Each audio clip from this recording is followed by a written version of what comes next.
Hai warga bumi, khususnya buat kalian-kalian penggemar film.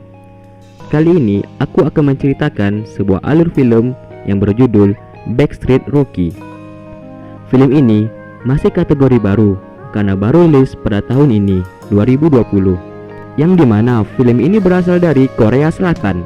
Film ini memiliki 16 episode, yang dimana di video ini aku akan menjelaskan alur cerita dari episode pertama.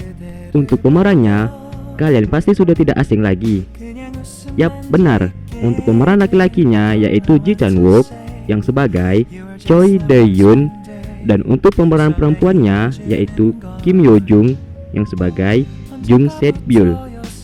Karena di sini aku terlalu susah untuk menyebutkan nama mereka, jadi untuk pemeran laki-lakinya aku sebut saja namanya Dae-yoon, dan untuk perempuannya aku sebutkan saja namanya Se-byul.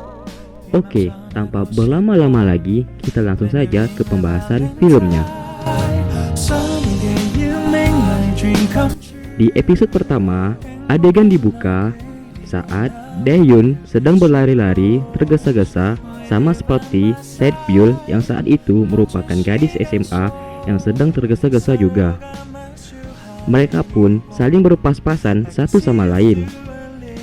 Dae-yoon akan pergi menemui pacarnya, tetapi di dalam perjalanan ia melihat seekor anak kucing digorong-gorong.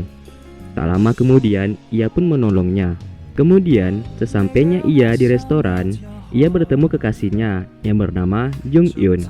Jung Eun di sini merasa kesal karena Dae-yoon yang berbau comberan. Dae-yoon berbau comberan karena ia menolong anak kucing yang ada di gorong-gorong tadi. Tetapi di sini Jung Eun memutuskan untuk putus dengan Dae-yoon karena menurutnya Dae-yoon terlalu baik untuknya. Dan Jung Eun pula mengembalikan boneka dan bunga-bunga yang diberikan oleh Dae-yoon tersebut. Sementara itu, Se-byul menemui teman-temannya yang ada di atap yang sedang diganggu oleh kelompok geng wanita. Se-byul di sini digambarkan sebagai wanita yang jago bela diri, dan ia dapat mengalahkan mereka sekaligus dan tak memberi ampun kepada ketua geng itu hingga hidungnya berdarah. Dan pada akhirnya ia berhasil menyelamatkan kedua temannya itu dan pulang bareng. Saat di pinggiran jalan sepi, mereka ingin merokok. Pada waktu bersamaan, mereka melihat Dae-yoon yang sedang mabuk karena minuman dan sedang membuang boneka besar yang dikembalikan oleh pacarnya. Teman-teman Se-byul menganggap dia adalah pria yang tampan, namun juga bodoh. Sebelumnya, mereka bertiga juga sudah pernah melihat Dae-yoon di kaca luar restoran. Balik lagi ke cerita sekarang. Mereka lalu menyuruh Dae-yoon untuk membelikan sebuah rokok di Toserba dekat mereka nongkrong. Tetapi Dae-yoon justru membelikan sesuatu yang lain dan menasehati mereka untuk tidak menyia-nyiakan masa muda mereka. Se-byul yang mendengarnya merasa sangat tersanjung. Dengan spontan, Se-byul langsung menciumnya. Ia bahkan meminta nomor ponsel Dae-yoon. Adegan berpindah 3 tahun kemudian. Se-byul telah lulus SMA dan bekerja paruh waktu di banyak tempat. Saat itu, ia melihat segerombolan gadis SMA yang sedang berkelahi dengan adiknya. Se-byul langsung menghajar mereka semua. Tetapi di sini adiknya mencoba kabur, tetapi ia berhasil menangkapnya. Di sisi lain, Dae-yoon sekarang membuka serta menjaga Toserba bergantian dengan ayahnya. Di saat itu, ayahnya terasa mulai kelelahan dan menyarankan Dae-yoon untuk mencari pegawai paruh waktu. Pada saat itu, ayah Dae-yoon terjatuh dan dilarikan ke rumah sakit karena ayah Dae-yoon memiliki gangguan pencernaan akut. Akhirnya, ibu Dae-yoon yang menggantikan shift pagi untuk menjaga Toserba. Tetapi saat itu Toserba mereka memang jarang ada pembeli. Hanya 1 atau 2 orang saja, serta banyak anak-anak sekolah yang ingin membeli cemilan serta ingin berfoto dengan Dae-yoon karena menurut mereka Dae-yoon adalah cowok yang tampan dan ideal. Hingga suatu hari, Dae-yoon harus bekerja ekstra 2 hari tanpa tidur karena ibunya sedang ada urusan. ia akhirnya memutuskan untuk mencari pekerja paruh waktu.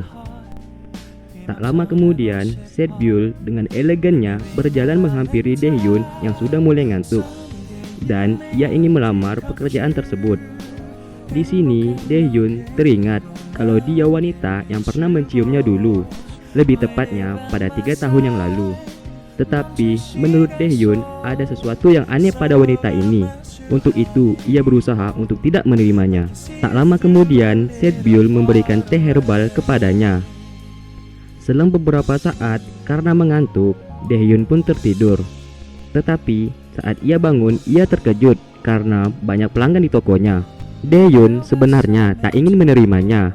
Karena terpaksa, akhirnya ia melakukan itu. Ia menjadikan dia pegawai magang terlebih dahulu selama 3 bulan sebelum menjadi pegawai tetap. Di sini, Setbyul sangat pandai menyanjung. Oleh karena itu, Daehyun semakin penasaran dan merasakan ada hal yang aneh dengan dirinya. Tak lama kemudian, Daehyun mengajari Setbyul cara menggunakan mesin kasir. Tetapi ia sudah tahu karena pernah juga berpengalaman jadi pegawai di toko serba. Hingga suatu kecurigaan yang menimbulkan masalah pun muncul. Di saat itu, Daehyun kehilangan uang di alat pembayaran kasirnya. Pikiran aneh mulai menyelimutinya hingga mencurigai Setbyul yang mengambil uang tersebut. Kemudian Daehyun memeriksa identitas kertas lamaran kerja Setbyul dan mengecek nomor teleponnya. Tetapi pada saat Daehyun menelpon, nomor tersebut tidak aktif. Lalu ia memutuskan untuk datang ke alamat itu. Tetapi ketika ia menuju ke sana, Daehyun justru salah masuk kamar dan memasuki kamar apartemen yang sudah ada polisinya. Kamar apartemen tersebut sudah digerebek polisi karena kasus pekerja wanita malam. Daehyun bahkan sempat diborgol oleh polisi karena mencurigai Daehyun adalah salah satu pelanggan dari wanita jalang itu. Setelah menjelaskan kesalahpahaman ini bahwa dia adalah pemilik toko serba yang kehilangan uang senilai $500 dan ia mencurigai pegawainya tersebut yang bernama Setbyul. Lalu dia dibebaskan dan polisi wanita itu meminta maaf kepadanya. Daehyun pun kembali ke toko serba. Tetapi toko serba miliknya terkunci dan melihat bagian rokok pada menghilang semua. Ia pun menelpon ayahnya untuk meminta kunci cadangan dan bergegas pulang lalu kembali lagi. Daehyun terkejut ketika melihat Setbyul sudah ada di sana dan melihat semua rokok tertata rapi. Ia juga memeriksa kasir, tetapi uangnya sudah ada di sana.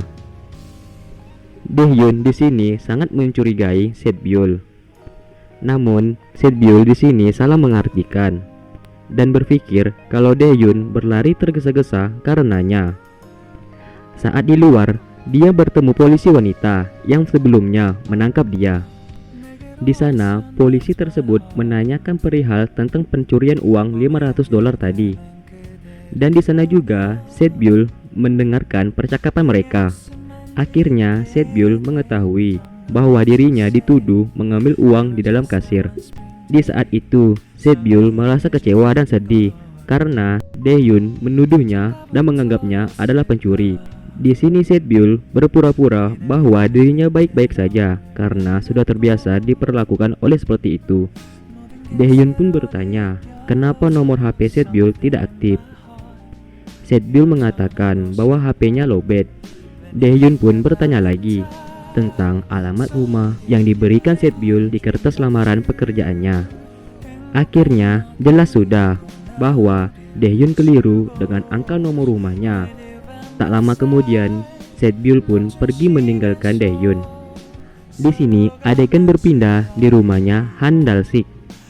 Han Dal-sik adalah teman baik sekaligus tetangga Daehyun. Setelah selesai mengerjakan tugasnya, ia pun pergi ke toko serba di tempat Daehyun bekerja. Setibanya ia di toko serba, Daehyun pun menceritakan tentang masalahnya dengan Setbyul. Tak lama kemudian, Setbyul pun datang. Daehyun terkejut karena melihat Setbyul ternyata masih mau dan balik lagi untuk bekerja di sana. Keesokan harinya, Daehyun menemui Yeonju di tempat kerjanya. Daehyun ingin mengajak ia makan bersama, tetapi Yeonju ada rapat makan siang bersama rekan kantornya. Tetapi Yeonju mengajak Daehyun untuk bertemu malam ini di Hotel Korisado untuk makan malam. Di malam hari, Setbyul berdandan cantik dan menemui Daehyun di Toserba. Di sini Daehyun berdandan rapi, bahkan menggunakan parfum. Setbyul mengira Daehyun berdandan rapi untuk dirinya, tetapi salah besar. Setbyul terkejut bahwa Daehyun sudah memiliki pacar. Setbyul pun seperti kecewa dan cemburu. Namun Setbyul justru mengatakan padanya kalau dia merasa kasihan dengan pacarnya Daehyun, karena Daehyun akan terus bertemu dengannya setiap hari di Toserba ini, hingga akhirnya Daehyun akan jatuh cinta padanya dan akan muak dengan sang pacar. Akhirnya Daehyun menemui Yeonju di hotel, tetapi ternyata bukan seperti yang dirinya pikirkan. Justru mereka berada di tempat olahraga atau gym. Saat itu, Daehyun terus saja mendapatkan pesan dari Setbyul yang melaporkan aktivitasnya saat bekerja di Toserba. Tiba-tiba, temannya Daehyun, Han Dal-sik, menelpon ia dan melaporkan kondisi Toserbanya seperti tempat karya wisata dan festival. Daehyun yang mendengar hal tersebut langsung bergegas pulang dari tempat gym itu. Di saat Daehyun tiba di Toserba, ia terkejut melihat Setbyul minum-minum dan mabuk-mabukan bersama kedua temannya. Daehyun mengingat kalau kedua gadis itu merupakan temannya Setbyul saat masih SMA dan pernah bertemu ia saat menyuruhnya ia beli rokok. Daehyun akhirnya kesal, namun Setbyul berdiri dan justru tersenyum sambil memanggil namanya. Untuk alur cerita di episode pertama sudah selesai. Untuk episode berikutnya aku akan segera upload. Terima kasih sudah mau mampir. Jika ada pesan atau saran, silakan tulis di kolom komentar. Sampai jumpa di video berikutnya. Terima kasih.